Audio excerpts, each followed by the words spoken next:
one of the people who was in the front of the line was Kid Pool, and I'm like, "Where is that little bastard?"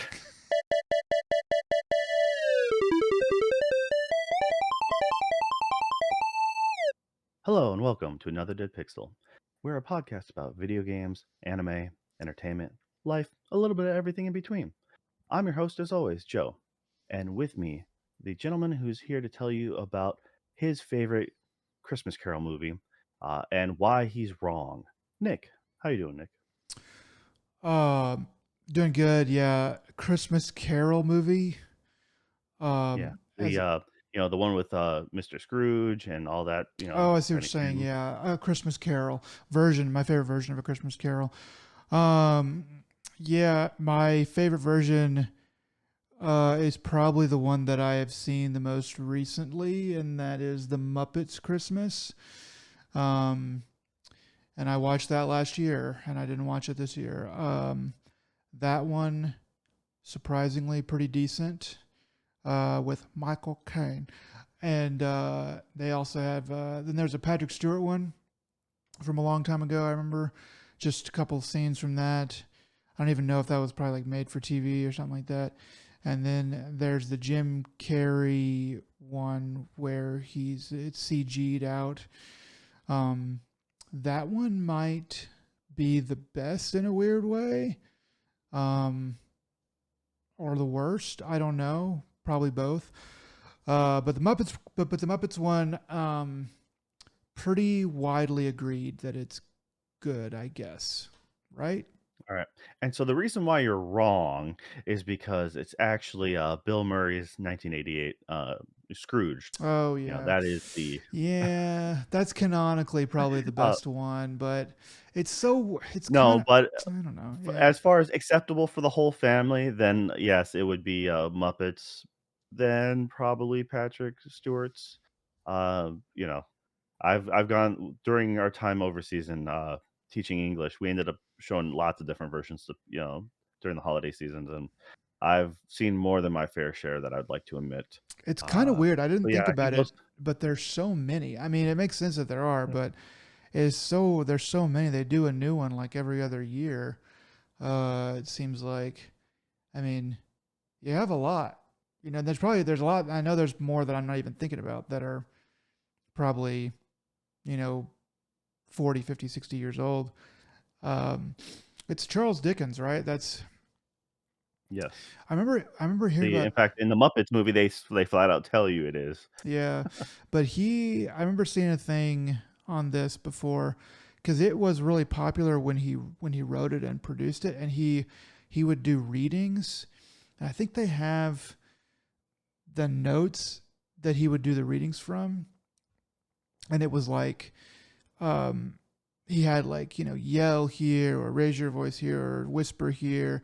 So he, even though he wasn't really like an actor, he kind of got into acting, or maybe he was an actor, I don't know, but anyway, he took the acting seriously whenever he read it to crowds back in the 1800s. um, so that's a fun fact about Charles Dickens and A Christmas Carol. um, It Yeah, it's probably a public domain thing is my guess is, oh yeah. the moment it's available, it's just like, well, anyone can make it, just kinda like anyone can do Tarzan. Doesn't mean that people are gonna do any of those things well, but let's make another Pinocchio or something, not the Disney version, but something closer to the whatever, and we wonder why it's not that good or something, but Yeah, because you're getting away with anyways. it without having to pay for the IP, and it's like a shoe in for money at the box office on Christmas Day. It's like, well, let's go see a Christmas Carol. I don't blame them for it, especially if you put like one or two decent actors in there, everyone knows what they're going to see, um, and it's like grandma and mom and dad and the 3 year old and the 6 year old and the 10 year old. It's like, yeah, we're just gonna freaking. This is gonna be very palatable for everyone. Yeah. I got to show the in-laws, Scrooge. They were pretty much confident that they never saw the movie before, and so I'm like, "Okay, well, we're gonna watch this now." And so, yeah, it was either that or Die Hard. They've seen Die Hard before, so I was gonna say, "Let's watch something new," and, they were surprised to see it, which is kinda funny. It's kind of funny Uh that they hadn't seen it. I mean, you would think. I mean, they were pretty young whenever that came out. You would have thought, they would be cool and have seen. I don't know. That's what. Maybe Bill Murray. Bill Murray might be an acquired taste for some people. Um, I don't know. They also like, they didn't remember seeing Elf, and I showed them that, as well. What do you So, think about Elf? but it's grown on me, but the movie is full of weird oddities, like, how you can Buddy the elf walks in on a girl in the shower, and he's like, "I didn't know you were gonna be naked." I'm like, You know what a shower is though, right?" You know? They show you in a tiny shower in the beginning of the movie, so, and, the love interest is just supposed to be like, "Yeah, he's quirky, it's okay." I don't. Like, I don't know uh what it is, and I know I'm probably gonna get eviscerated in public on the internet for saying this. People love Elf, and I just don't get it, man. I mean, I I've seen it part of the way through. I think I've seen it all the way through maybe once. I've seen it different. I mean, say they play it every year on 50 different channels, and every time I'm just like, this isn't really that funny, and it's kind of boring in a lot of places, and it's like maybe the worst kind of Will Ferrell. I mean, there's a lot of people that hate Will Ferrell, and I feel like it's the second worst kind of Will Ferrell. Now that I think about it, when Will Ferrell is just being a complete jerk, that's the worst kind. But whenever he's like just loud, which is what Elf is, that's like the second worst kind. I don't know. See, I'm not a Will Ferrell fan, and therefore, when it first came out, I absolutely despised it. It was the only Will Ferrell movies that I will stand by are, was it Stranger Than Fiction, which is the least Will Ferrell movie there is for the Yeah, most part, it's good though. and, yeah, it's a good movie, and then I'll do, Talladega Nights, but that's because I really dislike Days of Thunder, and so I really love the fact that how much fun it makes of so I was like, "Oh, this is a great movie," just because it's making fun of it, that's all. A Isn't lot of that the his one where he's early like, works.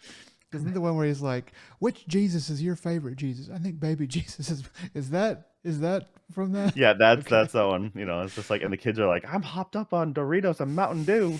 Yeah, it's that uh, movie is great. Yeah, it's anyways, Will Ferrell, not a big fan of as a whole, but, that movie has kinda grown on me over time just but I've also I been mean, forced to see it more than once, it's and an it's it's like the one of the least offensive Christmas movies.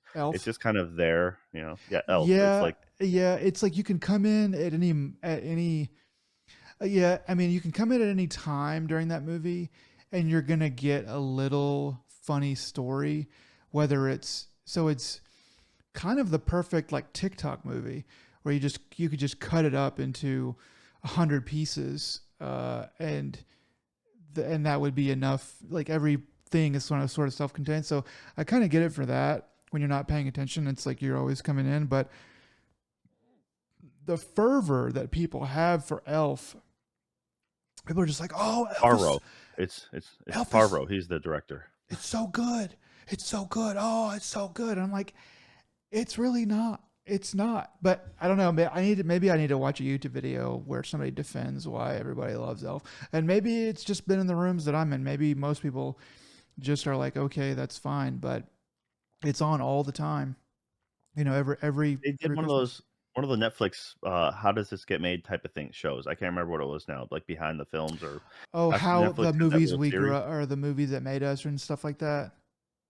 Yeah, so they had a neat little one about Elf a handful of years ago that I remember, like, "Oh, that's kind of neat," some of the stuff they came across, I guess, and how it kinda made kind of helped, like, launch, Will Ferrell in a lot of ways from instead of being, like, party, like, old Yeah, school, movie Will Ferrell and crude, funny, and two Trevor kids from, funny. like yeah, and, like, it being his first directing film and stuff like that, so it's a neat that way, but it's once again, it's, like, the least offensive, Christmas movie, and it's pretty much doesn't take itself too heavy, too serious, it's better than It's a Wonderful Life.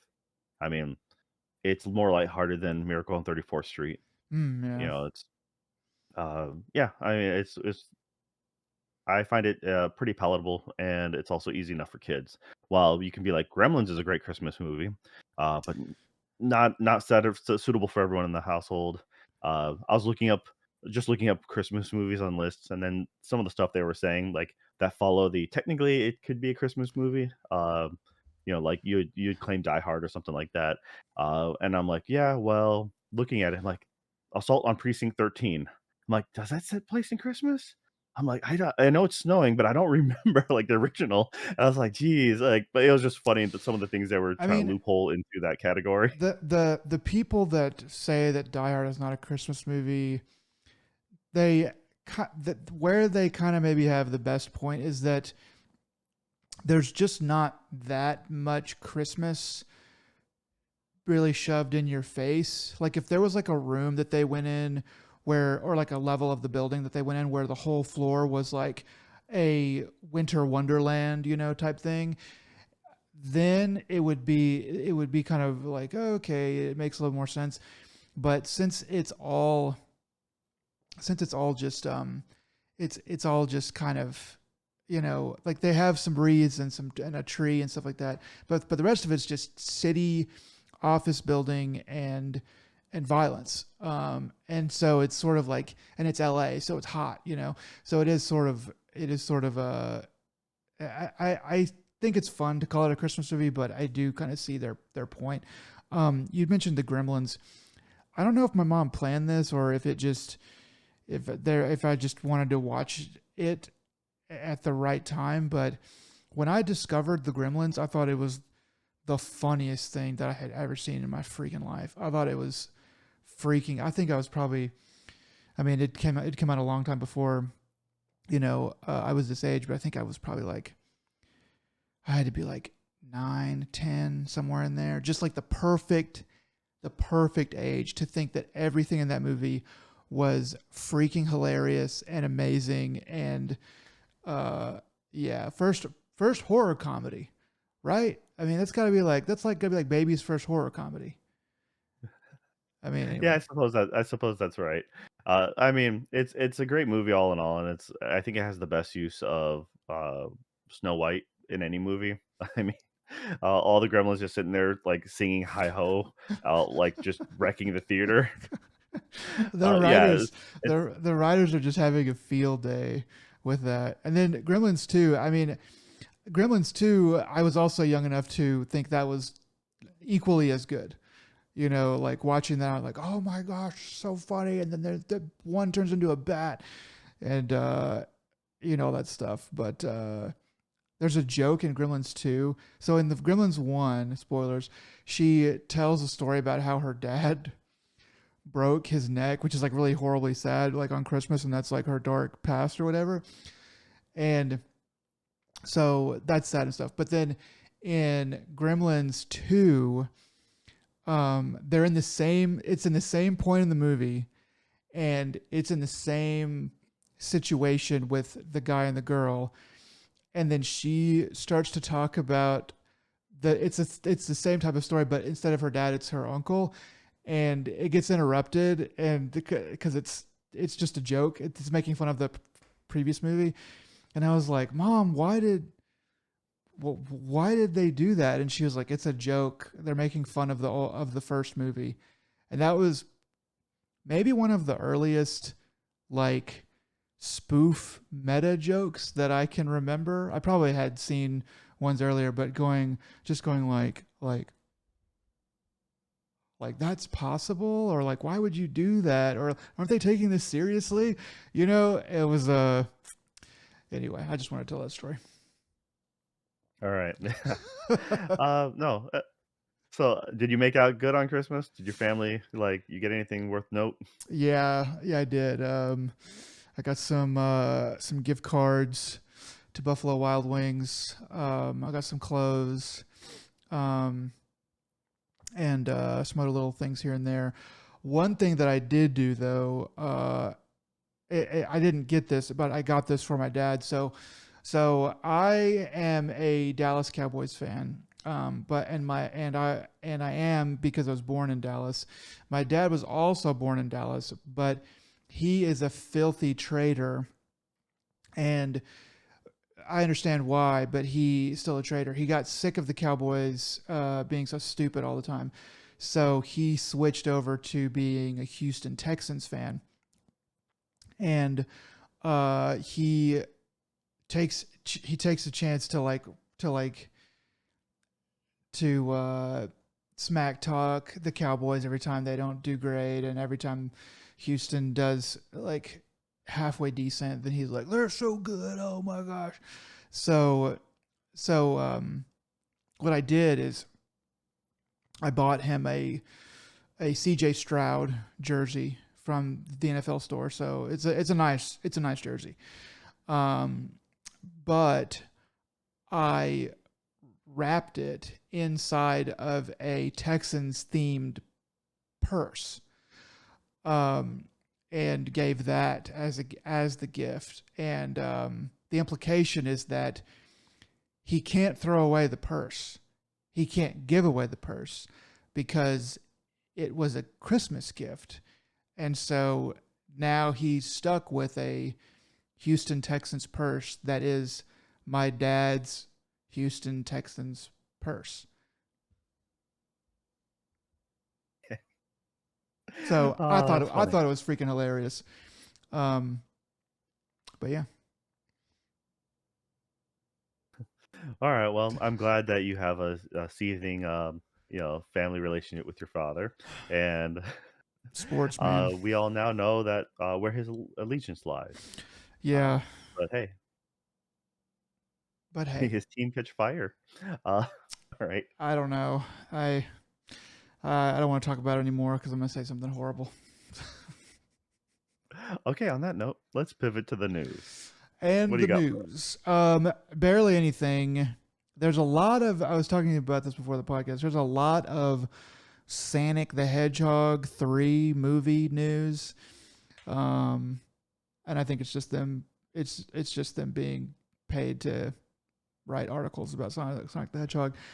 Um, one of them almost made me bite though, so good on them. But yeah, so that it's the end of the year. No one's doing anything. Game of the year's over.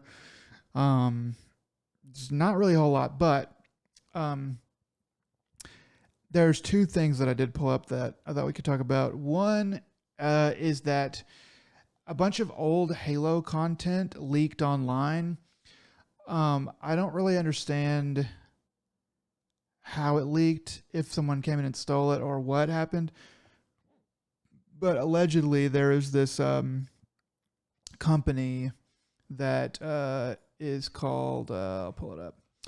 Uh, it's a mod team called DigSite, and they're saying they've been working with 343 since last summer, allegedly with no pay, which is kind of weird. So I don't know what's going on there, but basically, it seems that the leak came from something going on there, but it's not really anything important. It's kind of weird. Honestly, it just seems like they should have that this isn't even like something that you would really worry about. But basically, the biggest haul from this seems to be a Macworld demo from 1999. That was so you can play a 1999 demo of Halo, the original Halo. That, and then there's like 100 other gigabytes of other files containing unfinished and cut content from the original Halo games developed by Bungie. So, I mean, it's just kind of weird that like this was a leak. It's weird that it leaked. It's weird that it's happened. I guess I kind of think that this might actually make a pretty decent um, section of a YouTube video on Halo. Like if you were like, I'm gonna do a documentary on Halo, the original Halo, and what it meant to everybody, and then talk about, and then I mean, this would be kind of cool to have all this like extra weird content to look at the way the developers were thinking. But besides that, you know, it's kind of just a weird thing to have happened. Yeah, I remember.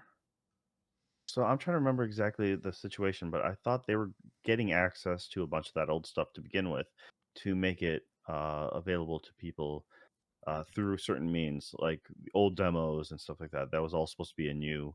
Um, there was something they mentioned like a year or like, oh, I feel like a year ago or something, where Yeah. they're going to be like, yeah, you can get access to old playable, demos and prototypes and videos. So I'm kind of curious at how this is, if this has any relation to do with that project that was underway.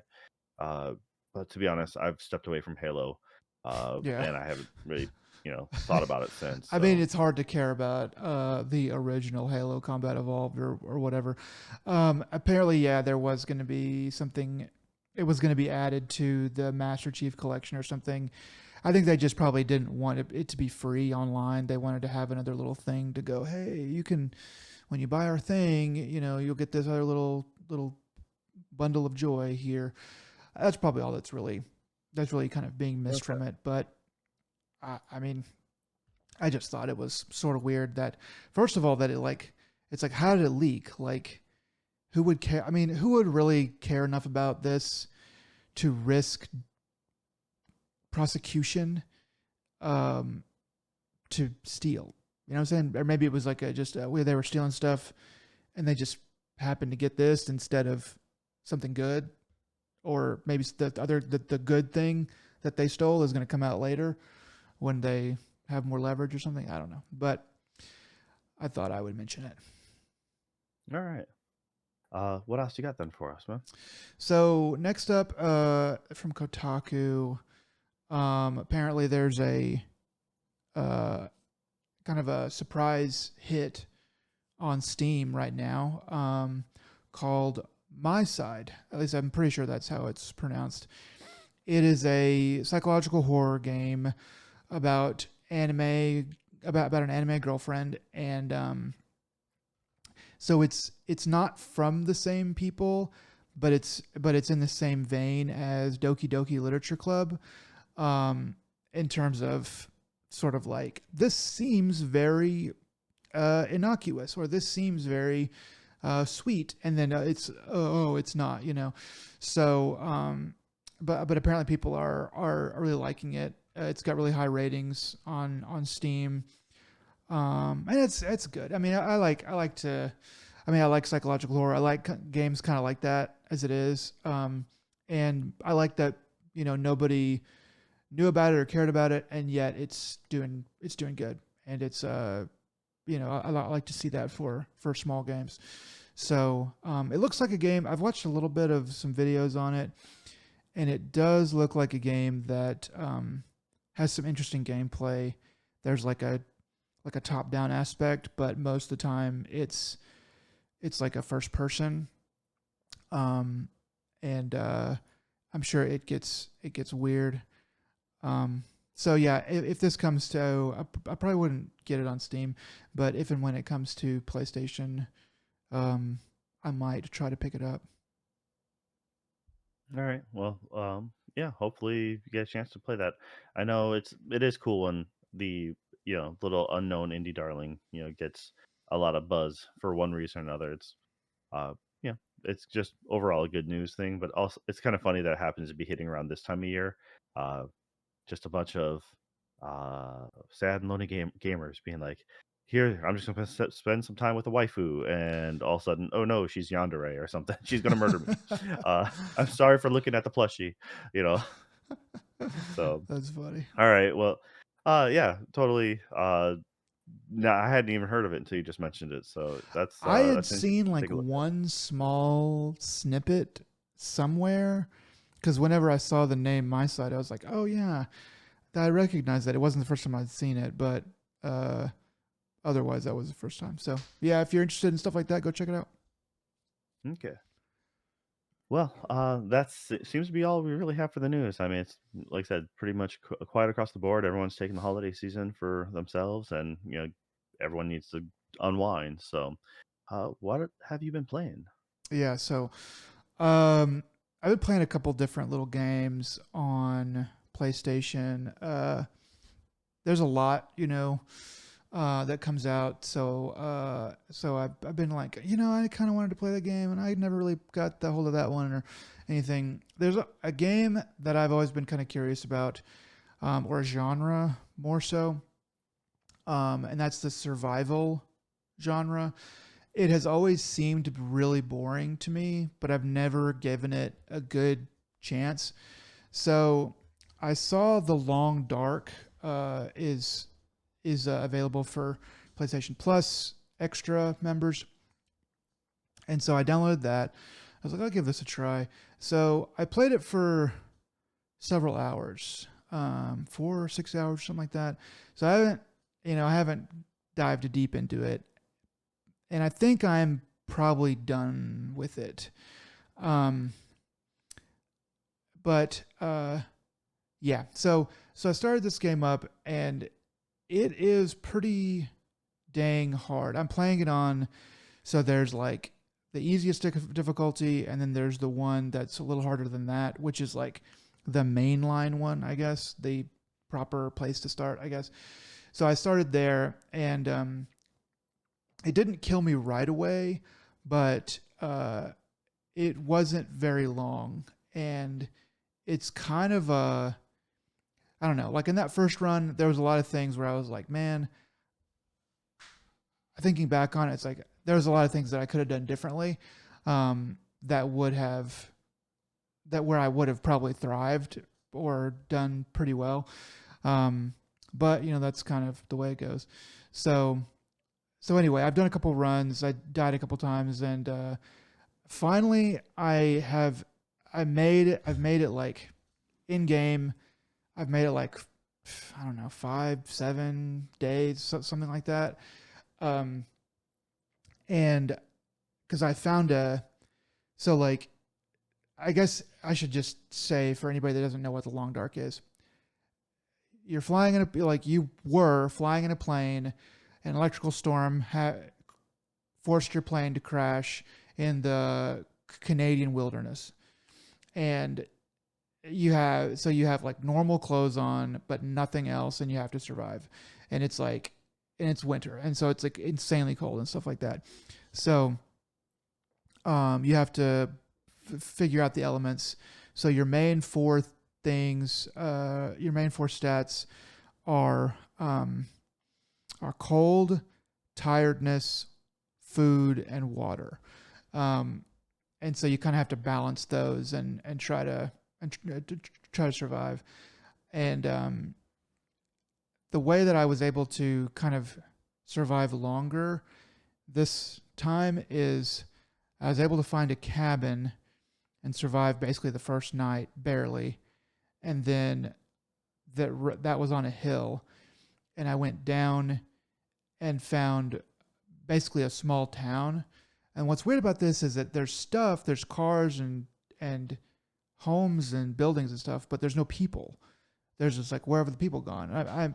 It's, so that's probably part of like the mystery or whatever. But I found this town, a lot of boarded up houses, but a lot of stuff that I was able to like loot, and I ended up kind of I don't know. There's like some emergent storytelling, I guess, is what they call it. That, thinking back on it, it was actually pretty cool.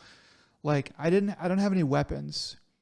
I think I ended up with a knife finally. Yeah. And I had walked down this road, and I was coming back, and it was like nighttime, and there was this wolf that was eating a deer. And so like I'm starving. So like I'm basically like out of food. And so I was like, okay, I'm gonna just try and see what happens. So I run up to the wolf and attack it. It attacks me. I stab it a bunch of times, and it runs off. And then I go over, and the deer is, so a problem with this game is dead animals left out in the cold will freeze, and then you have to, and then it's harder to like process them or whatever. But this one was only like 4% frozen, so it was easy to process, and I got a ton of meat from it. And I went back into this house that I had set up and stuff like that. And so that was like thinking back on it, that was pretty cool. It was like I just had this encounter with a wolf. I had to fight it. It almost killed me, but it was like a big gamble. I got away with it, and then was rewarded with like being able to live because I probably wasn't going to make it maybe more than another 12 hours or something in game, um, if I hadn't done that. And then yeah, so it's that's cool, but like there's a lot of waiting time. There's a lot of like looking around. There's a lot of like, am I gonna die? Like, what am I gonna do to survive? Which adds tension to the game, which is kind of cool. But there's a lot of kind of like boredom time, and I think it'll get more. There'll be more to it as time goes on, but I just don't really have the patience to deal with some of the stuff that's in it. So basically, where I am now is I moved on from that town. I got pretty much everything I could. I moved on from that town, and I went down the road, and I found a farmhouse with a farm and some equipment and stuff. And I've been able to find a lot of good stuff around there. But I'm kind of far away from town, and it's really hard to walk. I mean, it's not impossible, but it's hard to walk all the way back. So, and it's like, and if I walk back, it's like, what am I really walking into? What do I like? So I've kind of established a home base, but I don't really, but it's only going to last so long. And then I'm going to have to figure out something else to do. And it's just a bit more of a chore than I really kind of want to deal with. But it's overall, it's a better game. It's a better genre than I thought that it was going to be. I can definitely see how how you could be interested in this in a weird way. Yeah, I'm not the biggest fan of survival genre. There's a few games out there that I remember taking note of. There's actually I'm in the process of like revisiting it with VR actually. So there's a there's a new one uh, to the PSVR scene, which is Into the Radius. It's a the more or less it just takes place in a restricted zone, uh, and kind of think of it like a Chernobyl mishap, but not quite, but not nuclear, just a weird unknown phenomenon. And your job is to go into the zone and collect materials and kind of uncover what's going on. But it's very mechanics oriented. Like Arma or something like that is where not only do you have to maintain your weapons, and in VR, make sure your weapon is cocked and everything like that, magazines loaded. But you also have to make sure your safety is off. So um, it's very mechanics heavy that way, and even smaller details like to eat for health. They have some you know added steps like okay, you have to open up the can, but you also have to use a knife to take out the food and then put it to your face just to eat stuff like that. But the setting is very unique. You have weird, like shadowy figures as your enemies for as some of the creatures out there. You have human as well, but the shadow creatures are something akin to like Slender Man or like something like It Follows or something because they just kind of stalk you for a little bit and they kind of blip towards you and you shoot them from a distance and they scream Mm, like a screech. But then as the game progresses, the enemies get more difficult, and I haven't really put too much time into it thus far. But it's interesting, so that's it's kind of cool there. Uh, yeah, I would say maybe like yeah, if it's like it's not for everyone because, once again, but once you get in the groove, it does feel good. Um, yeah. or maybe goes to something like I know that I haven't played it, but it's Song of Smoke, Song and Smoke. Oh, I'm getting that wrong, and I'm probably gonna get in trouble for that later. But it was originally a PSVR one game, and they ported it over to PSVR two. It's kind of you're in the wilderness surviving, but it has a little bit of mysticism behind it. Like it's not necessarily like a prehistoric time, but you have not necessarily normal animal creatures that you're fighting against. Um, and it is a very difficult game, but a lot of people seem to really like it. The other one is Green Hell in VR. Yeah. That one I know they've just announced, or they might have already done it by now, but they had earlier announced I think a 3-player co-op mode coming or already came. So that was like, oh, that's kind of cool. I'm more willing to do a survival game with friends. I mean, Pal World is technically like covers some survival elements as well, Mhm. but then you can automate things with your creatures or and I played with a buddy and that was all right. I mean, it wasn't as quite as fulfilling as I was hoping for, but I played a really early, version of that. So by now it's probably changed a lot. Yeah, I'd say give some of those things a shot. And even if you want something light or adjacent to survival, Mhm. try maybe No Man's Sky.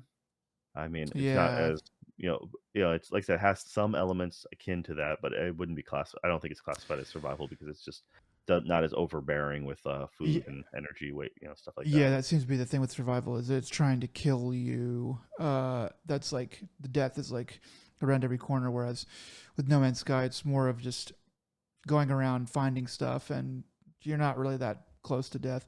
Um, One thing that I did find useful about the game is it's a game that I could play while I also had like a basketball game on, or if you had like a podcast or something. It's like the ultimate second screen game where you're really maybe not quite a TV show, maybe something that you don't really care about or is somehow easy to watch. I don't know, but like a basketball game or a sports or a podcast or something would be great to have on as your sort of primary source of entertainment while your lizard brain just sort of goes through the motions of this survival game. Um, that was one thing I was like, okay, yeah, this is something that this or maybe something else like it I might try, um, and it would fit into kind of that mold better than something else. All right. For me, the main thing I played this last week was a remake of an old game called The Seventh Guest. So this is like an old Sierra era game for PC. It's like Myst or something like that, where you go around a mansion and trying to solve kind of like the history of it and the spooky ish story that's behind the scenes. A few years ago, they had remade it or remastered it kind of for consoles and modern systems. But this is like a remake in its entirety for. Uh, I'm not sure what all it fits on. I know it's on PSVR 2, and that's where I'm playing it off of. It's so it takes a lot of the uh, keeps a lot of the old puzzles, but they actually update some of them as well because those old kind of games were really obtuse. And they redo the visuals for like the cutscenes. They added acting but they do it in a sense in a way that makes it feel appropriate, I guess. Like if you ever seen any of those old CD acted FMV scenes from the old Sierra games like Mist or something when you open a book and you can see an actor doing their part. So they kind of project them in a ghostly 3D form, these actors talking and uh, you know kind of hamming it up a little bit, but it works really well.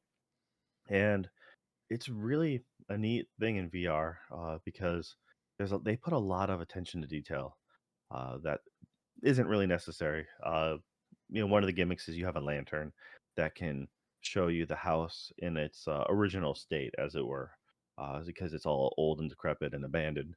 And they have a lot of fun with like pretty much every painting has two sides to it, almost like a funhouse thing, where you might see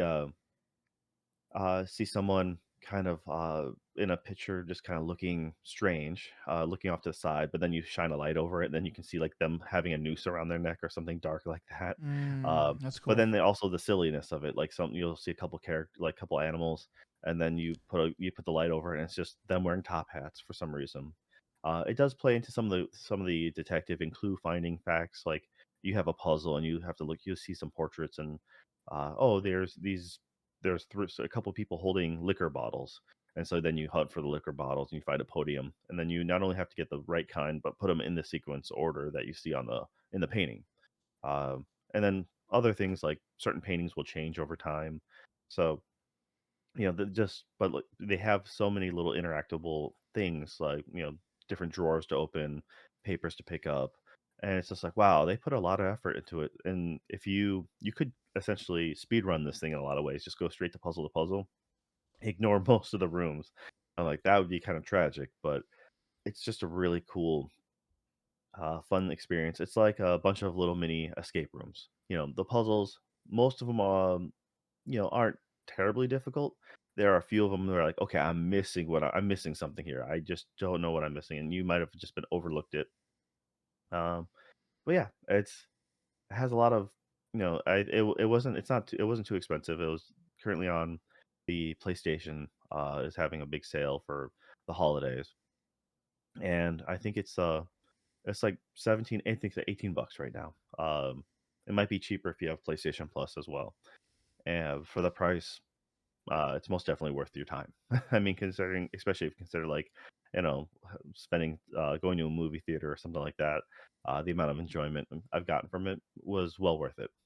Yeah, that's really it. It's in fact, it was weird because I was showing a friend this game, and they're not really used to VR, so Yeah. I figured this is a good, easy Mm. entry to VR. Not a whole lot of quick movements, and they felt a little unnerved at first, but they switched it from smooth turning to click Click. turning. Yeah. Because it just couldn't move fast enough for them to keep up with the natural sense of motion for them, and but they kind of powered through it a little bit, and then they really got into it, and plus with the puzzles, it really keeps you focused. But it was one of those games that when they were getting stuck, I was able to voice my thoughts on how to solve said puzzle, and then we took turns, and so I was just playing, and we just had the audio playing from the TV, and we were just able to spitball advice or like thoughts back and forth, and like I hadn't played a game like that in a really long time. It felt Kind of in almost tandem. nostalgic. It's yeah, Yeah. and just being in the same, we were in the same room at the same time, so it was really a fun experience for me. Uh, but I also like those old adventure games, and I mean, brand new, the game is like $30, so Yeah.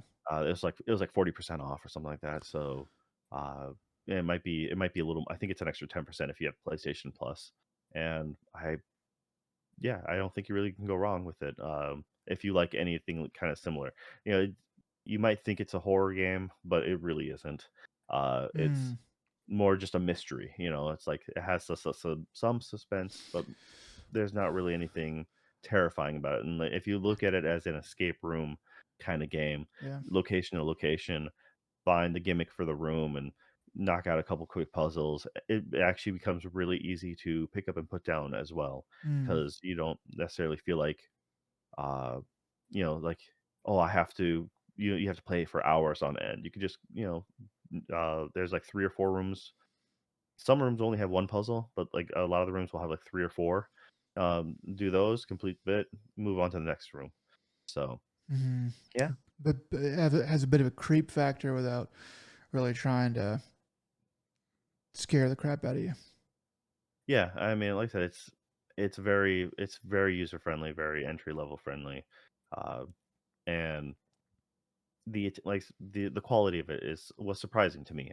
I should say, especially it's just so weird that they remade an old property like this, and then of course it makes me want like, okay, redo Myst. Make you've made Myst a couple times in history. Now I want it in VR. I want it, Yeah, Mist set would up work. like Mist would work in VR. You know, Mist always had really beautiful um, backgrounds and all the environments, even when it was like on, even the first couple Mists, or the third Mist or whatever, I guess is the first one I played. It's really pretty because there's not really much going on. You could do that again, with the modern cards and stuff like that. You're not going to be moving very fast, so you could make it really, really nice if you put some effort into it. Yeah.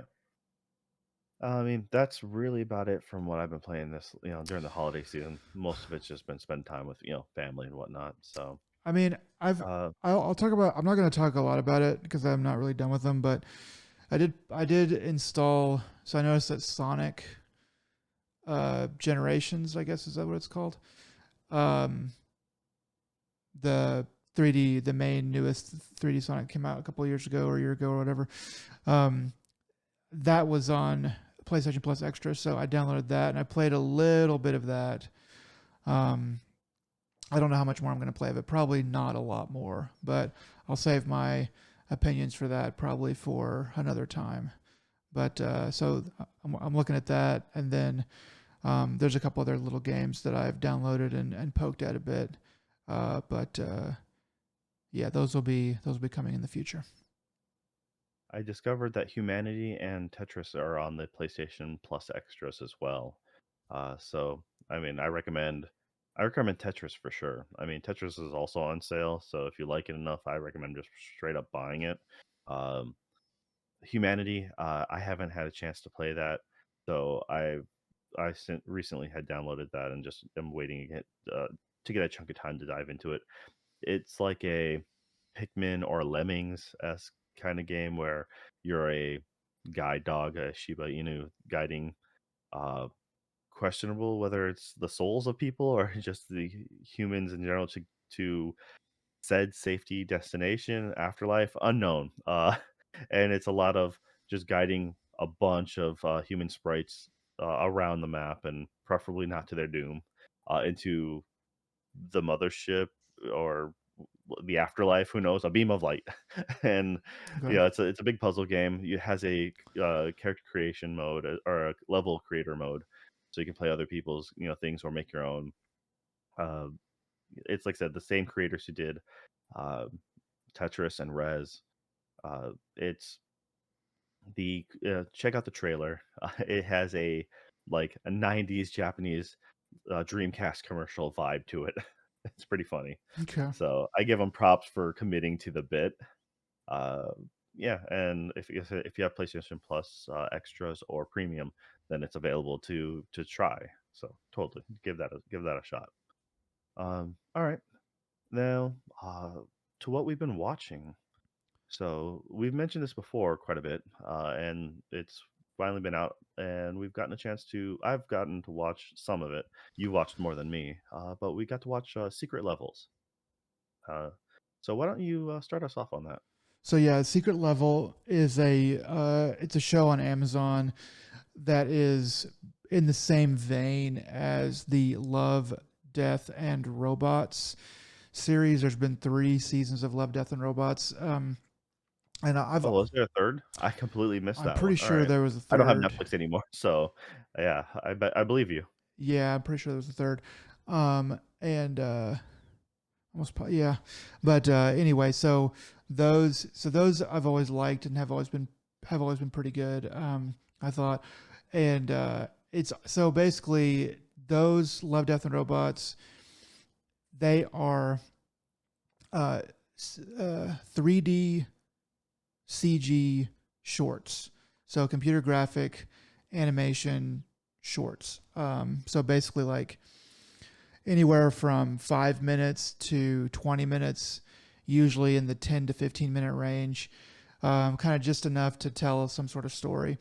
So somebody somewhere had the bright idea to to take that, to take those guys that are making that, and to let them use video game IP.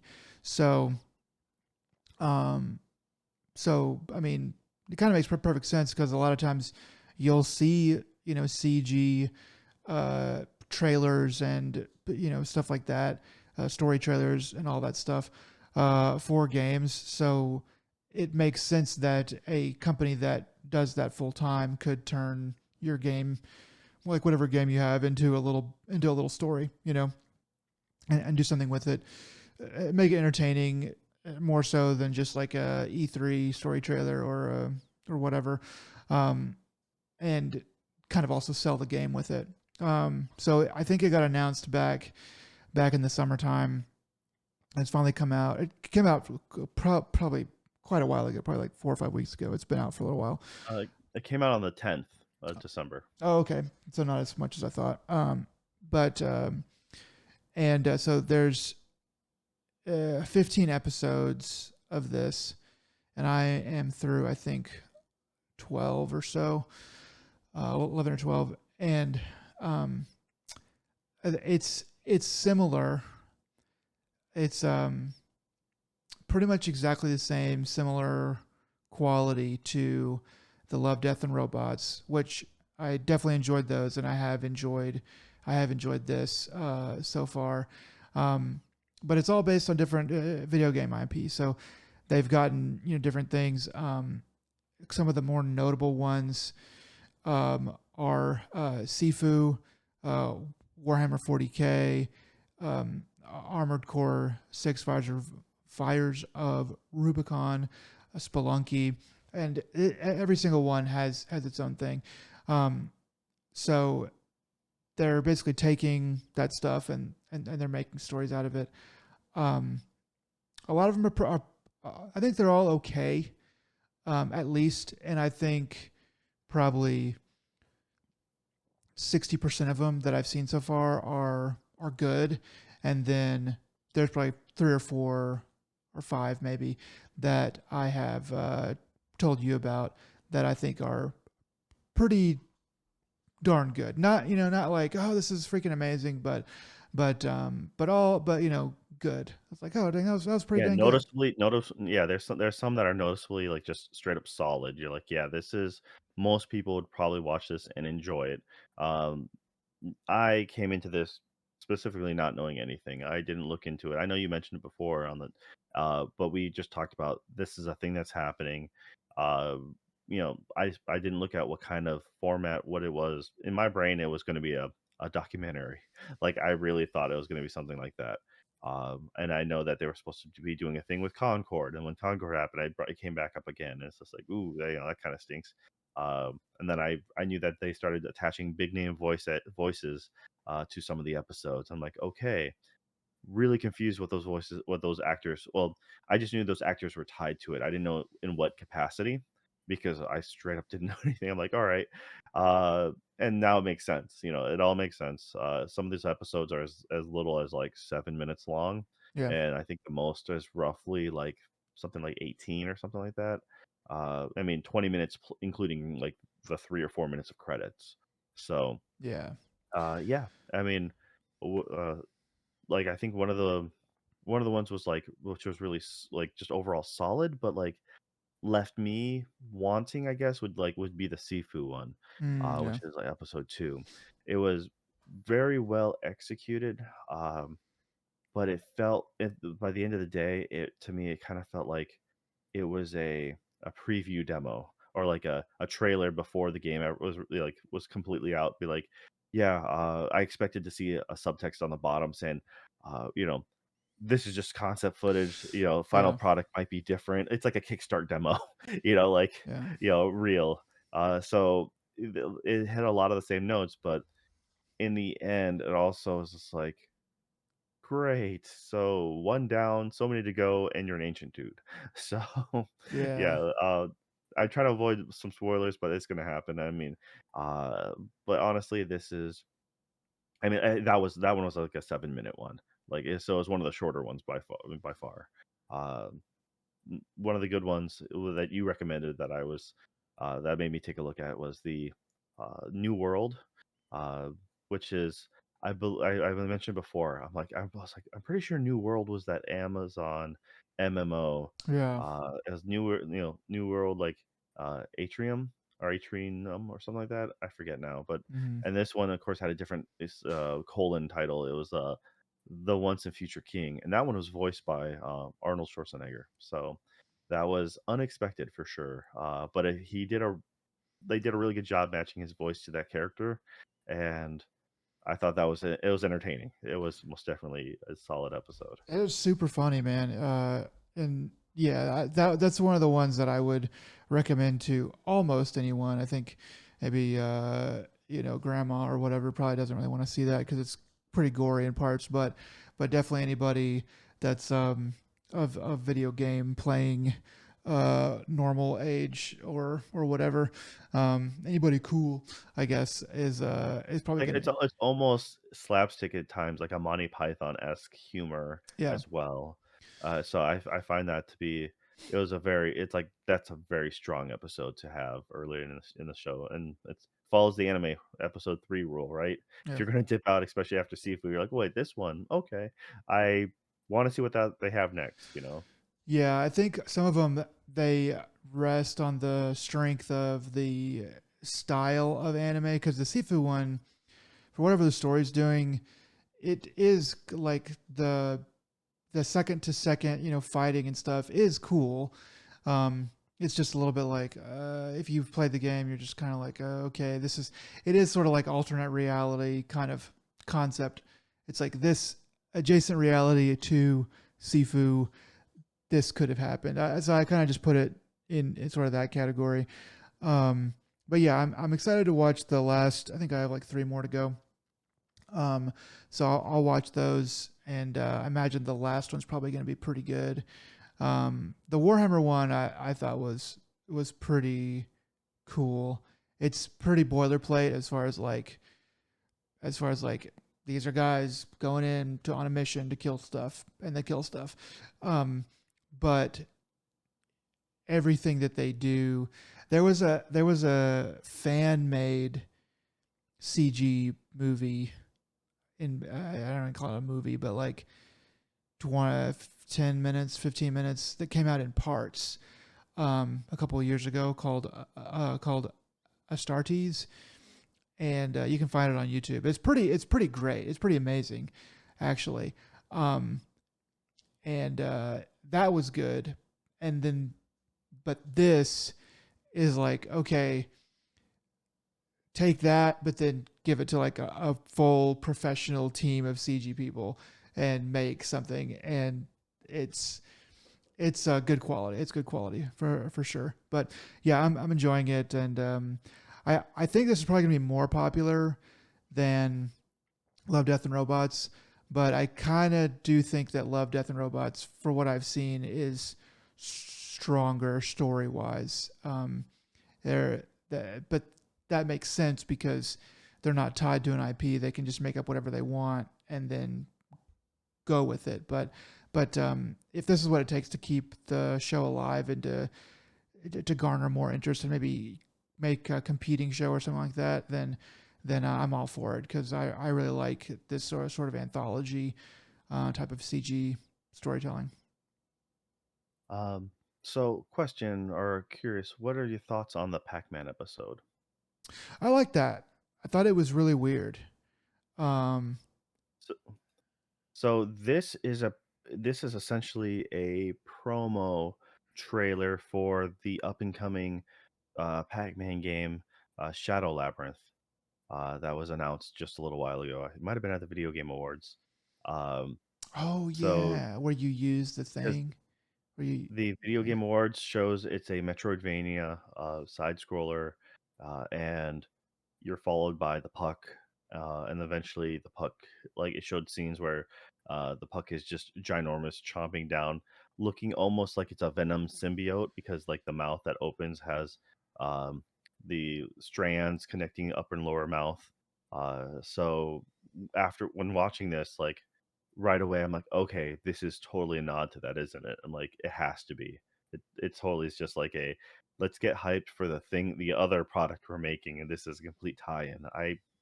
You have to convince me otherwise that it's not. Um, because yeah, it's just like it's a new take on Pac-Man. But I'm okay with it. I mean, in the end, it did get me more hyped about the Shadow Labyrinth that they're coming out with. Yeah, I mean, So I thought that was a cool episode. You need to watch it to kind of see why, uh, because of where it goes. But yeah, I did enjoy that one quite a bit. Yeah, yeah, I mean, it was what was it the Armor Core one? I remember when yeah, they announced they were attaching Keanu Reeves to it. I'm like, of all the titles on this one, I was like, It seemed really weird, but granted, I guess if you think about, like, adjacent to cyberpunk, you're like, "Okay," you know, It is, yeah. mechs and like, you can kinda feel it, you get that vibe from it, and he does a really good job. They mocap or, like, they get the facial expressions and they got his likeness, um, Yeah. so I Yeah. was I was kinda disappointed with the Mega Man, though, to be honest. The Mega Yeah, Man was you pretty mentioned short. that you were definitely gonna watch that one, and I was like, that one." Yeah, it's super short, and it is literally the best way to explain it is if they made a new Mega Man video game, this is legit just the opening titles the opening sequence before the press start to start the game. Pretty much, That yeah. is exactly what this is, Yeah. and I was just like, "Alright, sad." I mean, towards the very end, they're like, "Oh, okay, you have the melodies in the background," and then at the very end, they have them on the building top. I'm like, "Okay," and they change the music again. I'm like, "Yep, you hit those right notes," but it's like, Well, it doesn't I uh mean, spoilers for this little episode, but it doesn't have Mega Man in it until the end, and he doesn't do anything. You have the kid that becomes Mega Man kind of doing little things in there. It's like by the end of it, I was kind of like, I wanted to see Mega Man shoot stuff as Mega Man, not just some kid, not like a prequel, you know. So I kind of get why they did it. It wasn't bad, but it's one of those that's like, well, nothing to really write home about there, you know. yeah, well, that's the thing is that's what I said, it's the stinger before the title card, Yeah, because the other properties give like tell a story within the universe. The Armored Core is just like like it does its own thing. And yeah. if you know more about the lore, then you probably get more out of it. When it comes to it's like some of these are just straight up side stories, or maybe retellings of the original story. Like the Unreal Tournament was pretty solid, but I honestly can't remember squat about Unreal lore. I mean, Unreal is just, like, rocket jumping and just murdering each other as fast as he can, and I remember Yeah, being an elementary school kid getting crushed, but still having fun playing with my friends. I Um, don't know what the lore for you know, that is either, but I mean, I think it's probably a but difference. they told a decent story with it, and it looked awesome, It definitely looked awesome. I Yeah, just it was also one of the longer ones, like 15 minutes long or something like that, while the Mega Man one was also one of the shortest ones. yeah. But Sifu at least told a complete story, as it were, like a little segment of a story, but told it, while It had a bow on Mega it Man's like, at the very least. Yeah. yeah, and then the Mega Man one was just like, "And we're just now getting started, and here's a cliffhanger right at the beginning." Like, "Wait, what?" So, it Yeah, was very I'm disappointing. I'm hoping that it will be a that this is sort of like the precursor to Secret Level 2, you know, because you can I think what's probably going on is there are some studios and some IP holders that are that believe in it and that go or that were maybe promised more bigger budget or whatever or whatever and they're signing off on it more wholeheartedly and then there's ones like the Mega Man one or maybe the Spelunky one or um, like different ones where it's like yeah this isn't that this is pretty just pretty, you know, mundane. And maybe it's because they're like, we don't really know. So so write something, give it and make it safe. And, and then they look at it and they go, okay, this is good enough. This is safe. And so it's a proof of concept for those guys. Whereas some of the other ones like the Dungeons and Dragons one and the Pfizer Rubicon one, just to name two, or like you're gonna like we believe in you. Go ahead, you know, make it cool. And they did. And it's hard to tell what the business was truly about it, but I'm hoping for Secret Level 2 that everybody will that's involved will be fully on board and be like, all right, freaking all systems go. And just let the guys that make the stuff make it because they make good stuff, you know. Yeah, I mean, alright, well, it's one of those things that it's an easy watch. 15 episodes kinda caught me by surprise, but when you're looking at, like I said, roughly 5-ish episodes, 5 minutes to 20-ish, less than 20 max.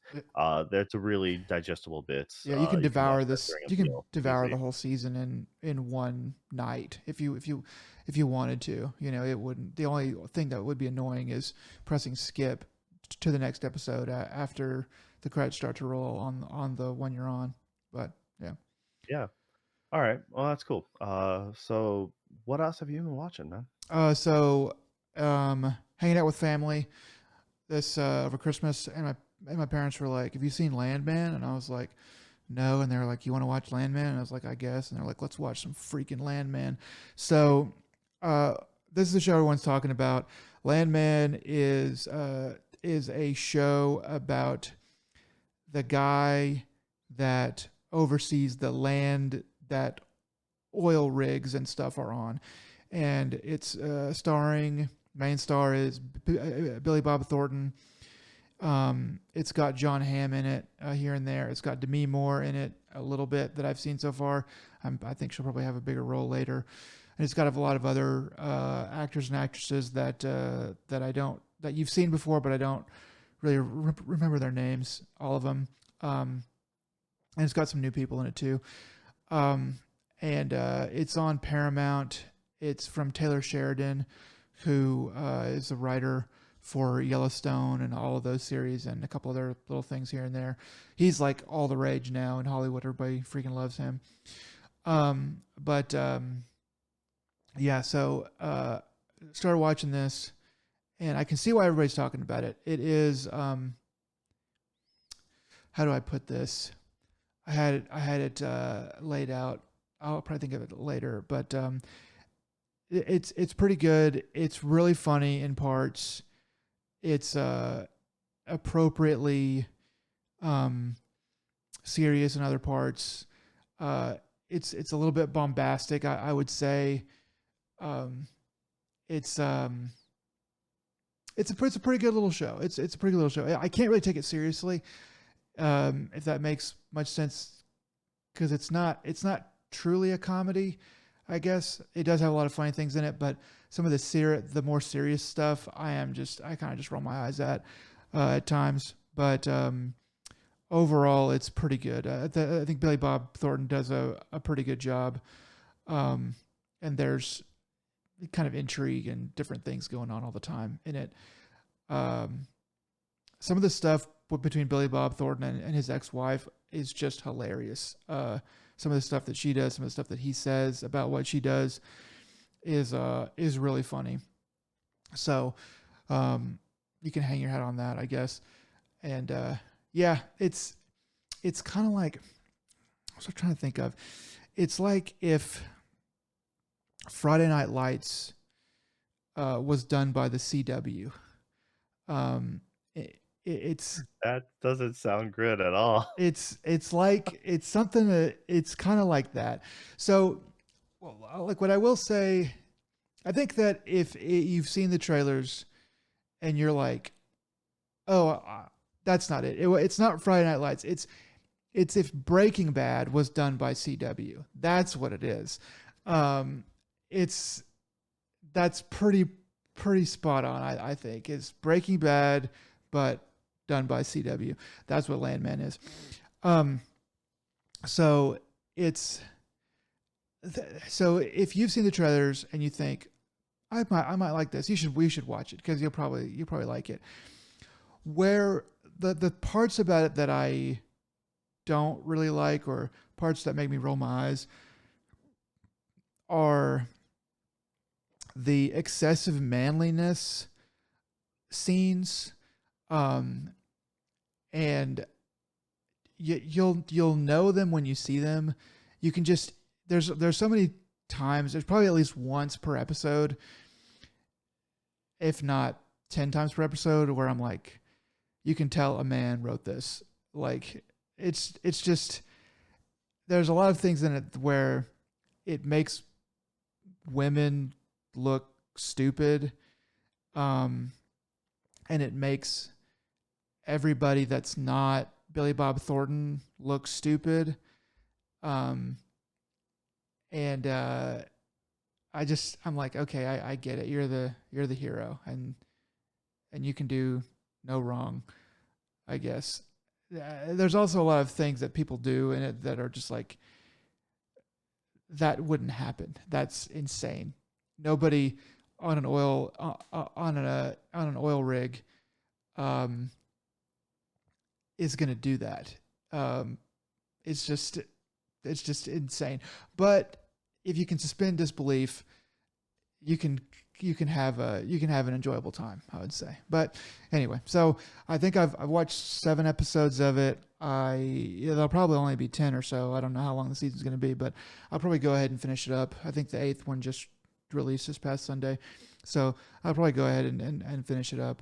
Um, but yeah, Landman, it's all right. All right. Yeah, I was gonna mention this to you before, but I wasn't sure if necessarily it's, not necessarily newsworthy, but I know you've kind of fallen behind on Dandadan. But season 2 has been confirmed and it's gonna be slated for July. So they're not Mm. following it immediately this season, but so skip the spring season and it'll be ready for the summer. Still really So fast though. I mean, I would expect at least a year. I mean, that's uh, I mean, 3 years it's is par for the course in anime. It's really solid, and they also That's ended season 1 on a stupid cliffhanger. oh, okay. There's quite a few anime this season that are like, "Yeah, we're cliffhangering all this." Like, wait, what? Like, it reminds me of like, luckily, they have probably financial backing, they probably know behind the scenes that they've been, slated for the up and coming release. I'm like, "Man, this is giving me some, old school flashbacks from, like, early 2000s where, like, yeah, I'm really liking this anime," and it just ends, and you're like, they're coming out with a new one, right? Like, no idea, and like, let's just pray and hope, and then it just never comes out with anything else. So, but yeah, the new season's already been slated. They have a little teaser trailer, saying it's going to coming out in July of 2025. So that's good news, and it'll give you plenty of time to not watch it until then. So I'm going I've to tell you to watched through go through episode season one, 8, man. so I have 4 Really more nice. episodes to go. Yeah, but I was watching it fairly regularly, and then I dropped off of it. But yeah, it's good. So I'm glad that they got a second season and it's already coming out so fast. I wonder how all that happened, um, but we'll see. Yeah, I mean, a lot of the popular stuff seems to get released quite quickly.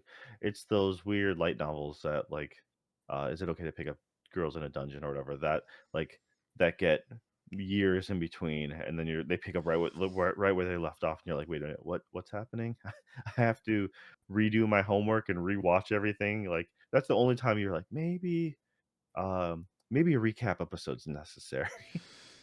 It's like the Yeah, only time they're really warranted. Uh, yeah. all right. And you've said you finally got to finally got to watch the Deadpool Wolverine movie. I did. I finished that up this past weekend. Yeah, man. There's some stuff in that is so freaking funny. I'm glad that I watched it, at home because I was able to rewind certain parts like that, just where the joke is just so funny. You just want to like hear it again. Some of the stuff that Channing Tatum said. Man, some of that stuff Just was, that accent, man. dude. That That was accent wild. is, Okay, so we'll just say spoilers for Deadpool Wolverine. Yeah, why not? yeah. If you want to duck out now, thanks for watching. We're happy to have you. Happy have a happy New Year. Okay, now go. Yeah, yeah. So yeah, Channing Tatum's part, man, that was really funny. The stuff with Chris Evans was super funny, and then especially at the end, whenever they're like, you got Human Torch killed. You got Johnny killed, and he's like, "Oh no, I didn't." And then he shows the video, and it's like, "I hope she pops my skin like a blood blister." And he just goes on and on and on. And then man, and then like whenever he's talking with Al about cocaine, how they're not allowed to do it or whatever, and they like list off all the, I mean, I'm sure, I think you talked about this last time, but they list off all the names for cocaine, and then at the end she goes she goes, you want to build a snowman? It's like, oh gosh. And then like all Yeah. the homoeroticism between Deadpool and Wolverine, and the just and like when he, gosh, when he gets the corpse Wolverine's blades and he like sticks that one guy in, like when he's like bent over, he sticks him and the guy's like, not like this, not like this. I was just like, oh my gosh. Oh man. There's it's just it's it's pretty dang funny. There's some stuff in there that is wildly, just man, it's wildly funny. Anyway, so story wise, I was like whatever, but it was better than the second one. I can tell you that. The second one, it was like, okay, that's funny, that's cool, that's funny, but this one was like a return to form. I feel like they pulled out a lot of the stops for this one. Yeah, it was weird because it's like, all right, the concept of their timeline dying because their linchpin like was gone, that threw me off because I was like, okay, we're like, I'm pretty sure like Wolverine's supposed to be set in the future, like or Logan's supposed to be set in the future. So why is it affecting the past? You know, it's just like Yeah, it shouldn't matter. Uh, and that future's already dystopian anyway, so that seemed like the whole area was just going to get cut off. Uh, and it was just funny because he's like, "That's," in the very beginning. He's like, "That's not how regeneration works," and he's like, "Nope, the dude's completely dead." You know, that's yeah. so yeah, they just grab a Wolverine from, like that the montage of Wolverines throughout time, like throughout the parallels, or was really good. I Uh, recognized several of those from the comics that I read growing up, but there like the one where he's basically being crucified on the X. I know I'd seen that before, but I think it was after my time of really being into X-Men. So yeah, um, well, I'm pretty sure like the one handed was at 2099, or I believe, or yeah, that was I can't remember, or 2099. it was yeah, and so that was, because Cyclops shoots off his hand and he literally takes out one of Cyclops' eyes. And it's like, all right, it's like I remember a bunch of those, but then of course they did the Henry Cavill cameo, which was pretty funny. Dude, the what do they call he called the Cavalrine, right? I think. Um, I mean, it was uh, they had a lot of I'd fun heard with that stories. spot. And, But he's like, um, I'd heard stories, but I didn't know it was. I thought it was a myth, or what, however he words it. That was funny. I was like, man, how'd they get Henry Cavill to be in this? And then he made a joke.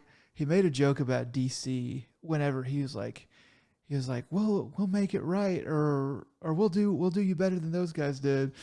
Um, yeah. I mean, it was, it was one of the things I'm like, well, where exactly did they pull the current like Wolverine from that timeline? I'm like, is it the Days of Future Past who just like bailed, bounced from that series? It's just like, Probably it's probably there's probably something in there where if you have watched all of them and were aware, then you might know. But yeah, like he was um made me think of something. Oh, like they made the joke twice, but basically said that like that Hugh Jackman is going to be Disney's going to make Hugh Jackman do Wolverine until he's 90, and then he like turns to him at the end, until you're 90, because they like make it make it again. But yeah, um, their car placement was pretty spot on too, from selling cars to to then later on in the void or whatever like it was. the Odyssey, Honda You're Odyssey, gonna do right? Yep, if you're gonna do product placement, you might as well have fun with it and just go to town. Yeah, they really did a good job. There's like I mean, there's so many jokes. Um, when it drags, it or when it slows down, it doesn't drag because they put in like more little dumb jokes and stuff in there.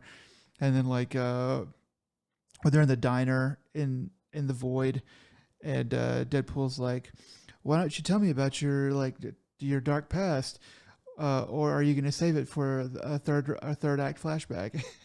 And I was like, and then and then they and then he like goes, I'm not going to tell you about that. And I was like, okay, so it's going to be the third act flashback. So they really did a good job of kind of squeezing all of the juice out of the fruit on on that, man. There's stuff at the beginning that had me just freaking rolling, that I don't even remember anymore. I kind of want to go back and watch it again, just skip through some parts and get to some of the funny stuff, because dang, dude, it was funny. I'm glad I watched it. I'd kind of forgotten about it, because the second one wasn't bad, but it was sort of just like eh. But after I started watching it, I was like, okay, I remember. Yeah, this brand of comedy is it's so rare these days. There's like almost no good comedy movies that come out anymore, I feel like. Well, I mean, when they showed uh, the entirety of the Deadpool cast trying to hunt him down, and they had like they did the long take, which was like pretty solid. But I'm like, wait a minute, okay. I'm like, so they're gonna show murder a bunch of people. One of the people who was in the front of the line was Kidpool, and I'm like, where is that little bastard? I'm like, Disney's not gonna show him get like eviscerated. You can't do that. But yeah, yeah, and then yeah, it's it was good. It was good. They tried to give us a good send off to like Elektra and Blade and stuff like that. One thing, I don't know if you watched the credits, the through the credits and then the post credit scene, but they it was kind of cool to see in the post credits scene. They show a lot of behind the scenes footage from X-Men and Deadpool, from back when it was with Fox, and they play the Green Day's "Good Riddance," song in the background. So it's it's kind of sweet, but it was cool to see that because they show. I mean, they were all so freaking young, and kind of like some of those movies were not very good or whatever, but it was cool to see them kind of cutting up in their X-Men suits and different stuff, and they played something from Ryan Reynolds when he was playing Deadpool the very first time, and In Wolverine. yeah, in the Wolverine, and he was just like, like I'm really looking forward to playing this character. He's blah blah, and I'm really looking forward to it. And you could just tell that he really wanted to, be a part of that and do something good. And it just and that it. I mean, they don't really show this, but like it blew up in his face. Everybody kind of hated that character, and hated that part of the movie. And so it's really great that the first Deadpool got made and it was so good and it was so spot on. And then they made a second one and a third one, and now it's been like done right. Like somebody was like, "Hey, this is funny, and Ryan Reynolds deserves to be this guy because he likes the character genuinely, and he's really freaking funny. He can pull off jokes. He has timing." And so they being able to put that together, and kind of showing all that stuff was just kind of cool. Yeah.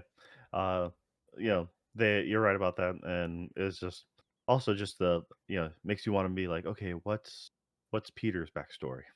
Because all the Deadpools just cheer for like everyone, every Deadpool has a Peter. It's like Yeah, I never really that, I only read like an issue here or there of the Deadpool comics. Um, I wonder if Peter is like a really important character somewhere down the road or whatever. And then Also, the Thor where like Thor is holding Deadpool as he's dying and he's crying. It's like, why is Thor crying? Um, He I brings it back a couple of times. He's like, "Why?" Yeah. I really hope that They'll probably they. bring that they will definitely bring that in the future. I mean, yeah, like Thor Ragnarok, um, but Thor with Deadpool.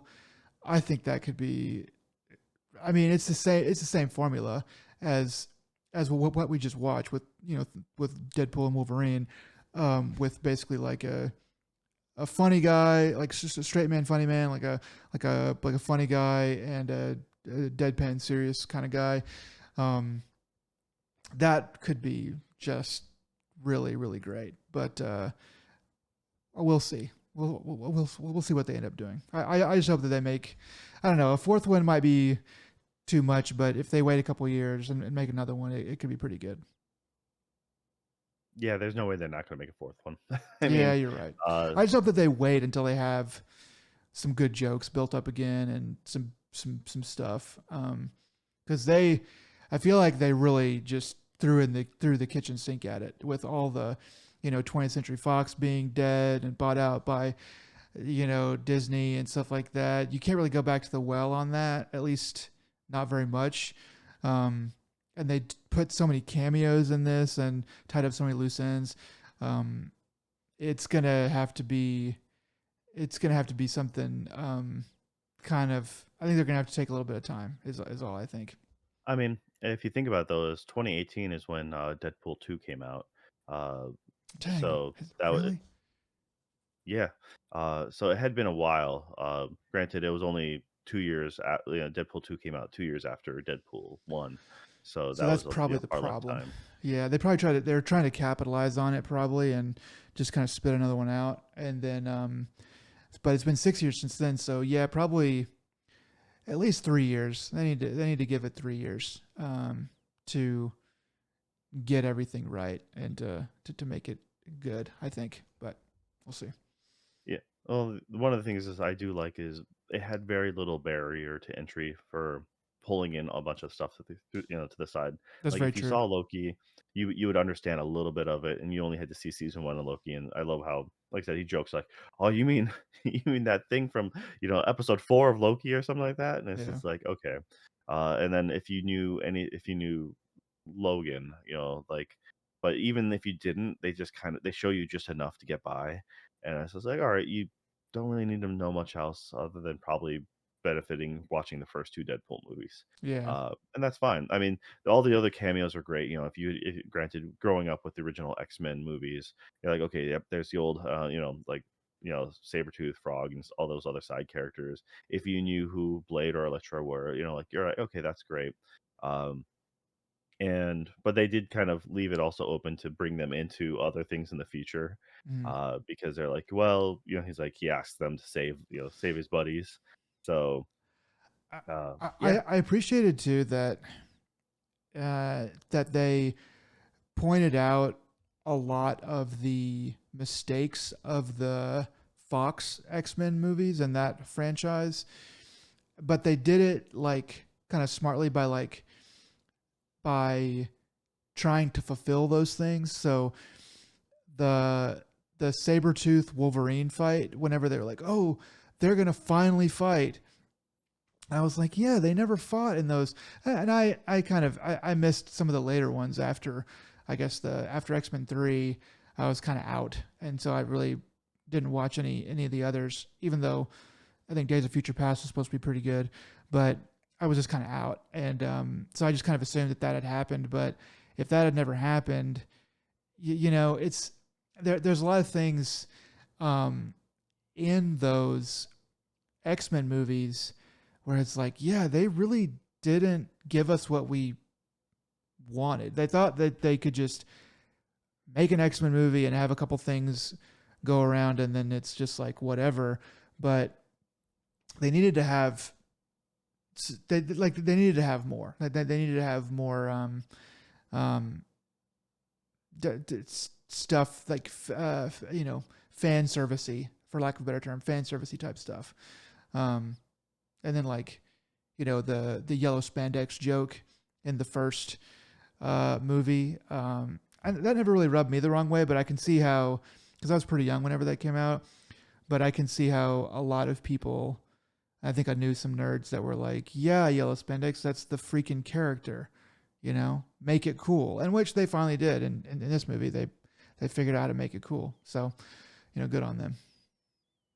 I did like the make the brief Hulk bit when he finds that the original appearance of Wolverine. He's like, "Wait, you're the Hulk comic," and yeah, gets crushed. Yeah. But no, like I said, it's all in all.